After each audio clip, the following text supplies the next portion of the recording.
धन्यवाद अध्यक्ष महोदय, आपने 290 पर मुझे बोलने का अवसर दिया। इसके लिए प्रक्रिया एवं कार्य संचालन नियमों के नियम 295 के तहत सोम कमलाबा अंबा बांध की डिसलिटिंग टेंडर में गड़बड़ी का जांच का ध्यान आकर्षण प्रस्ताव।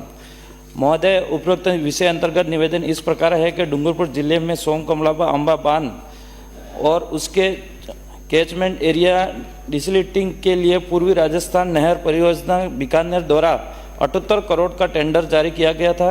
यह टेंडर कई अनियमितताओं और गड़बड़ियों का कारण विवाद बन गया है। डूंगरपुर जिले में पूर्वी राजस्थान नहर परियोजना का अधीन नहीं आता है, फिर भी परियोजना का टेंडर जारी किया गया, जो क्षेत्र अधिकार को अनदेखी को दर्शाता है।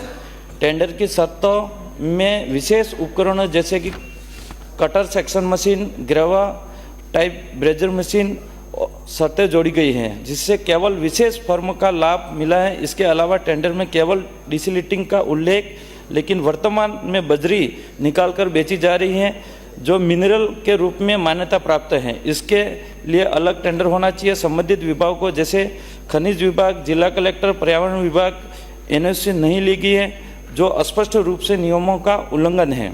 अतः निवेदन है कि मामले की जांच और दोषियों के खिलाफ कार्रवाई की जाए और सुनिश्चित किया जाए भविष्य में ऐसी पारदर्शिता के साथ जारी हो। धन्यवाद। धन्यवाद अध्यक्ष महोदय, आपने 290 पर मुझे बोलने का अवसर दिया। इसके लिए प्रक्रिया एवं कार्य संचालन नियमों के नियम 295 के तहत सोम कमलाबा अंबा बांध की डिसलिटिंग टेंडर में गड़बड़ी का जांच का ध्यान आकर्षण प्रस्ताव। महोदय, उपरोक्त विषय अंतर्गत निवेदन इस प्रकार है कि डूंगरपुर जिले में सोम कमलाबा अंबा बांध और उसके कैचमेंट एरिया डिसलिटिंग के लिए पूर्वी राजस्थान नहर परियोजना बीकानेर द्वारा 78 करोड़ का टेंडर जारी किया गया था। यह टेंडर कई अनियमितताओं और गड़बड़ियों का कारण विवाद बन गया है। डूंगरपुर जिले में पूर्वी राजस्थान नहर परियोजना का अधीन नहीं आता है, फिर भी परियोजना का टेंडर जारी किया गया, जो क्षेत्र अधिकार को अनदेखी को दर्शाता है।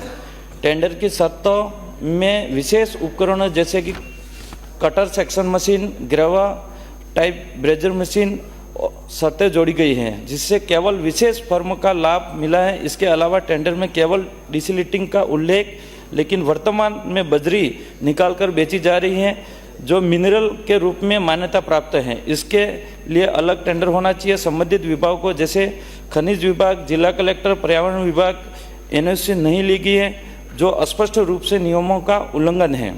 अतः निवेदन है कि मामले की जांच और दोषियों के खिलाफ कार्रवाई की जाए और सुनिश्चित किया जाए भविष्य में ऐसी पारदर्शिता के साथ जारी हो। धन्यवाद। अस्तित्व अधिकारों और न्याय से जुड़ा हुआ मामला है। राजस्थान के अनुसूचित क्षेत्र से, जिसे संविधान ने आदिवासी समाज की संस्कृति, आर्थिक सामाजिक सुरक्षा के लिए आरक्षित किया है, वह आज तक एक बड़ा अन्याय हो रहा है। वनाधिकार अधिनियम 2006 और संविधान की 5वीं अनुसूची में आदिवासी को जल, जंगल और जमीन के अधिकार दिए गए हैं।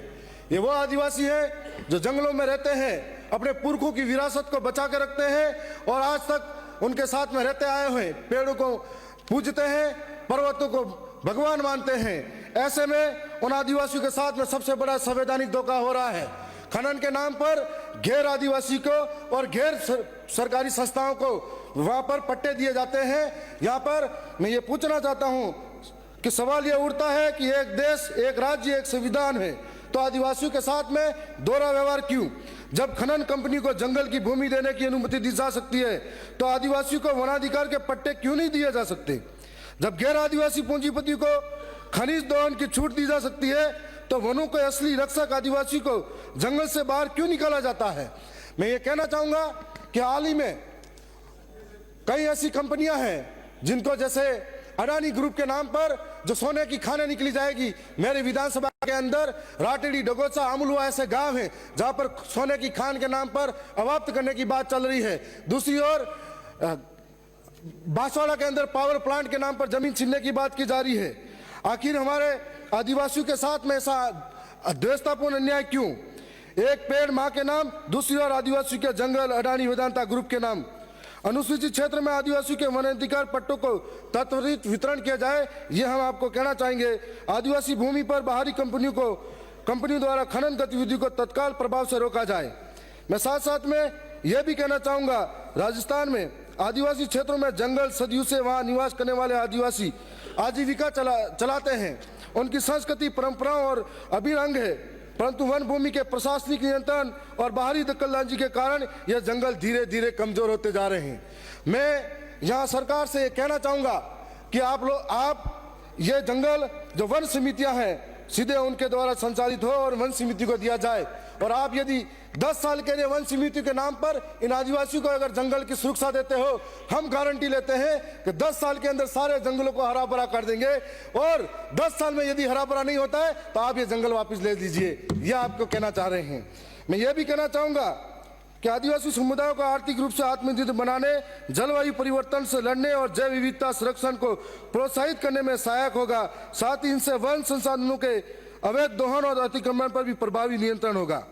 मैं साथ साथ में एक और महत्वपूर्ण जरूरी बात करना चाहूँगा कि हमारे एक महत्वपूर्ण आस्था से जुड़ी हुई मांग को उठाना चाहता हूँ। यह मांग केवल भूमि से जुड़ी नहीं है, बल्कि हमारे आदिवासी समुदाय की सांस्कृतिक पहचान, परंपराओं और आध्यात्मिक आस्थाओं से जुड़ी हुई है। मैं ये कहना चाहूँगा कि आदिवासी क्षेत्र में आदिवासियों का सबसे बड़ा पवित्र स्थल बैंड टापू है, जहाँ हजारों साल से आदिवासी समुदाय के लोग माघ पूर्णिमा को अपने पूर्वजों की अस्थियां विसर्जन करने आते हैं। साथ साथ में फूल पदाने, बाल, नाखून, हड्डी, राख विसर्जन करने आते हैं। वहाँ पर आदिवासियों के नाम पर सब कुछ नहीं है, वहाँ पर अन्य लोगों के नाम पर जमीनें दी जाती हैं, जमीनें अलॉट कर दी जाती हैं। तो आदिवासी आस्था के साथ में बड़ा गहरी चोट है। और मैं ये कहना चाहूँगा कि हमारी इस सदन के माध्यम से मांग है कि जो हमारा आस्था का केंद्र है बैंड टापू, इसमें 80% जमीन आदिवासी को प्रकृति पूजा स्थल विकसित करने के नाम पर दी जाए। मैं ये भी कहना चाहूँगा कि इस भूमि पर आदिवासियों की धार्मिक मान्यता के अनुसार सांस्कृतिक केंद्र, पूजा स्थल, पारंपरिक वन संरक्षण क्षेत्र और सामाजिक अनुष्ठानों के लिए स्थान विकसित किया जाए। गैर आदिवासियों को बैंड टापू में दी गई भूमि को पुनः समीक्षा की जाए और यदि कोई भूमि अतिक्रमण में पाई जाती है तो उसे मुक्ति कराकर आदिवासी समाज को सौंपा जाए। मैं इस दौरान यह भी कहूँगा कि हाल ही में राजस्थान सरकार ने 2024 के बजट घोषणा में यह बात भी कही थी कि प्रदेश में 3 नवीन महिला बटालियन खोली जानी प्रस्तावित है। यदि ऐसा है तो भील, कालीबाई, कलासुआ का संबंध दक्षिणी राजस्थान से है। दक्षिणी राजस्थान की कानून व्यवस्था को मद्देनजर रखते हुए आपसे विशेष अनुरोध है कि भील, कालीबाई, कलासुआ का नाम से दक्षिणी राजस्थान में बटालियन खोली जाए, जिसमें अनुशासन बढ़ेगा, कानून व्यवस्था बढ़ेगी। मैं एक और जिक्र करना चाहूँगा कि हाल ही में हमारे विधानसभा में एक चर्चित नाम आता है सुशीला पारगी क्रिकेट के खेलने के नाम पर, और वो भारत के क्रिकेट के भगवान कहे जाने सचिन तेंदुलकर जी ने भी उसको ट्वीट किया था। माननीय सभापति महोदय, मुझे राज्यपाल अभिभाषण पे बोलने के लिए आपने समय दिया, इसके लिए मेरे विधानसभा और बिल प्रदेश की ओर से धन्यवाद, जोहार। आज राज्यपाल अभिभाषण पे पक्ष और विपक्ष पर काफी चर्चाएं हो रही थी और हम देख रहे थे, लेकिन आज मैं भी मेरी बात को यहाँ रखना चाह रहा हूँ। मैं राजस्थान के दक्षिणी एरिया से आता हूँ और वहाँ पे जो विद्यालय है उसमें अभी तक रिक्त पद पड़े हुए, उसको सरकार भरने के लिए ध्यान नहीं दे रही है। पढ़ने वाले विद्यार्थियों के खातों में 3 से 4 साल के छात्रवृत्ति जमा नहीं हुई, उस पर सरकार ध्यान नहीं दे रही है। कालीबाई भील मेधावी छात्रा जो स्कूटी 2022-23 के 1000 से ऊपर स्कूटी बकाया है, उसको देने के सरकार बात नहीं कर रही है। इससे यह साबित होता है कि राजस्थान के दक्षिणी राजस्थान के एरिया के अंदर जो मांगे हैं, जो काम नहीं हो रहे हैं, ये कहीं कहीं भाजपा आदिवासी विरोधी मानते हैं हम। और मैं आज जो मेन आरक्षण का मुद्दा है जो हमारे एरिया का, ये मैं बताना चाहूंगा।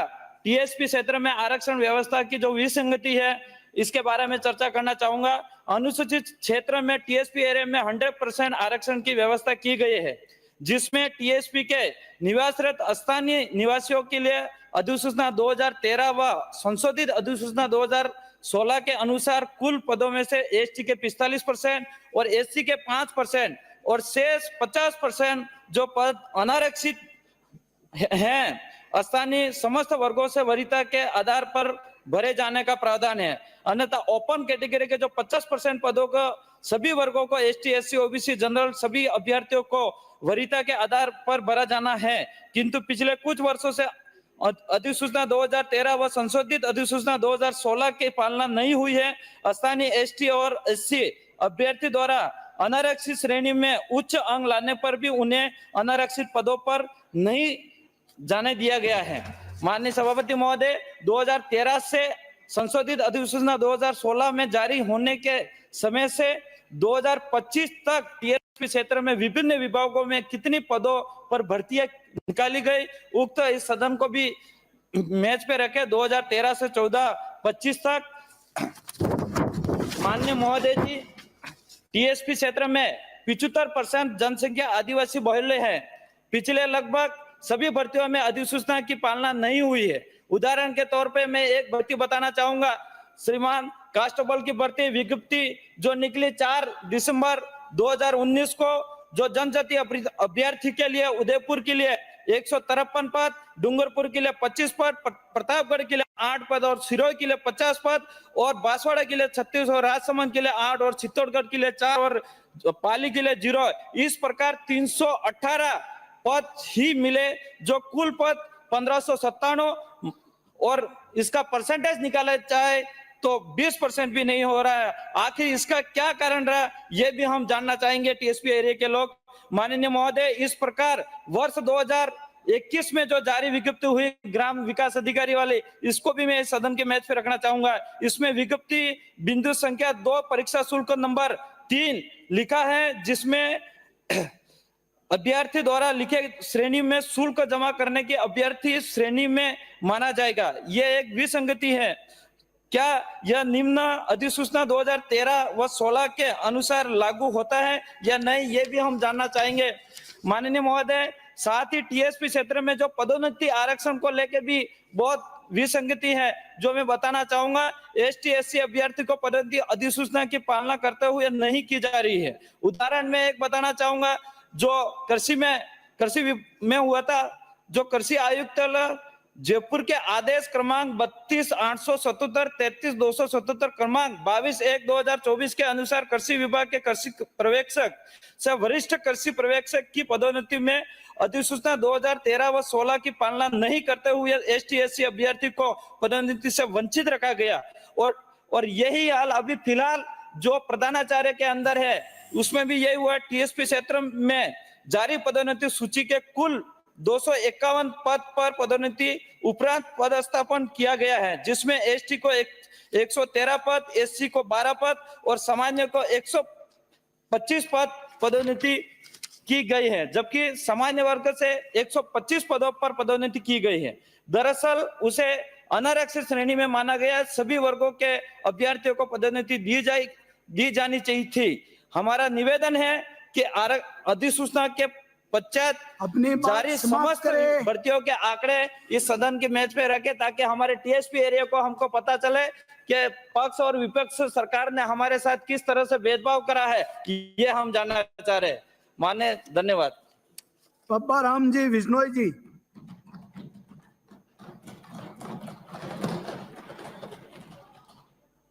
माननीय सभापति महोदय,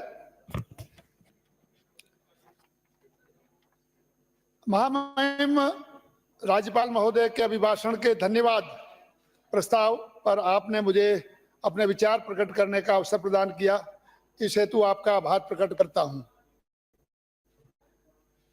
माननीय सभापति महोदय, महामहिम राज्यपाल महोदय ने अपने अभिभाषण के 168 बिंदु के सरकार के विकासवादी विजन को परिभाषित किया है। मात्र 1 वर्ष के कार्यकाल में ही यशस्वी युवा मुख्यमंत्री श्री भजनलाल शर्मा ने अपने सांगठनिक अनुभवों के आधार पर राज्य के विकास की जो ठोस आधारशिला रखी, उसकी जितनी प्रशंसा की जाए उतनी कम है। आदरणीय प्रधानमंत्री श्री नरेंद्र मोदी जी के कुशल नेतृत्व में विगत वर्षों में हमारे देश व राजस्थान प्रदेश के ने अद्भुत प्रगति अर्जित की है।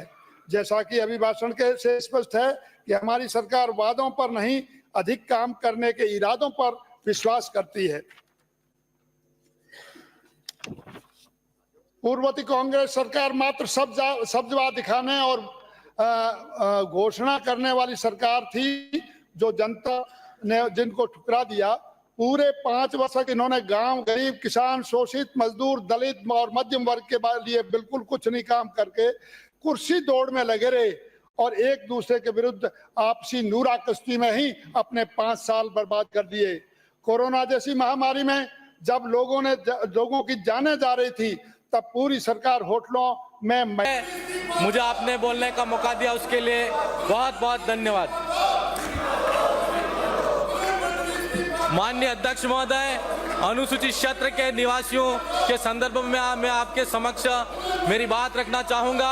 अनुसूचित क्षेत्र के अंदर आज संविधान के अंदर विशेष प्रावधान रखे गए हैं, लेकिन आज भी वहाँ के निवासी उस प्रावधानों के अनुसार वहाँ पर सरकारें काम नहीं कर रही हैं।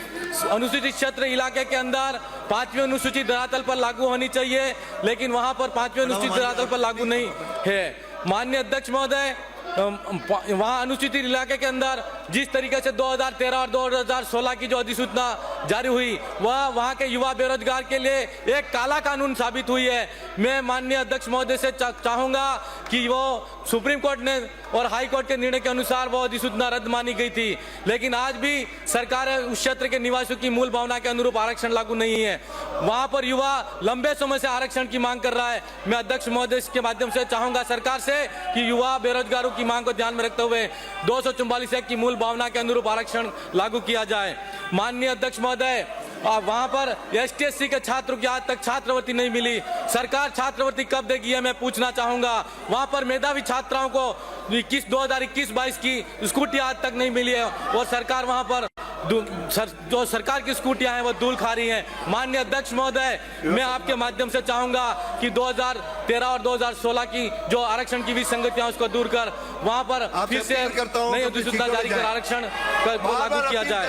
माननीय अध्यक्ष महोदय, 1966 के अंदर माही कडाना विस्थापित लोग हैं, उनको आज तक जमीन नहीं मिली और दर जमीन की पट्टे लेकर घूम रहे हैं। मैं इस अवसर पर कहना चाहूंगा कि सरदार सरोवर बांध की तर्ज पर 20 गुना मुआवजा दिया जाए, राशि दिया जाए उनको और वहां पर इस क्षेत्र के निवासियों को राहत प्रदान की जाए।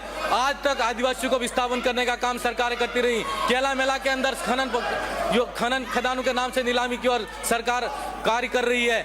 ठीक उसी तरह NPCL के विस्थापन का भी सामना करना पड़ा वहां के क्षेत्र के निवासियों को और अभी सरकार ने 50 लाख हजार करोड़ के प्रोजेक्ट से कुसुम्बरिया बावसी कुशलगढ़ के निवासियों को भी अभी विस्थापन की ओर धकेलने का काम कर रही है। मैं सरकार से चाहूंगा कि उस क्षेत्र के निवासियों को राहत प्रदान की जाए और सरकार का हिस्सा हम भी हैं। इस अवसर पर मैं चाहूंगा कि सरकार आदिवासी इलाके के लिए विशेष प्रावधान कर आदिवासी इलाके को राहत प्रदान करने का काम करे। आपने मुझे बोलने का मौका दिया उसके लिए बहुत बहुत धन्यवाद। ताज़ा खबरों के लिए विजिट करें द फैक्ट इंडिया की वेबसाइट और डाउनलोड करें द फैक्ट इंडिया ऐप।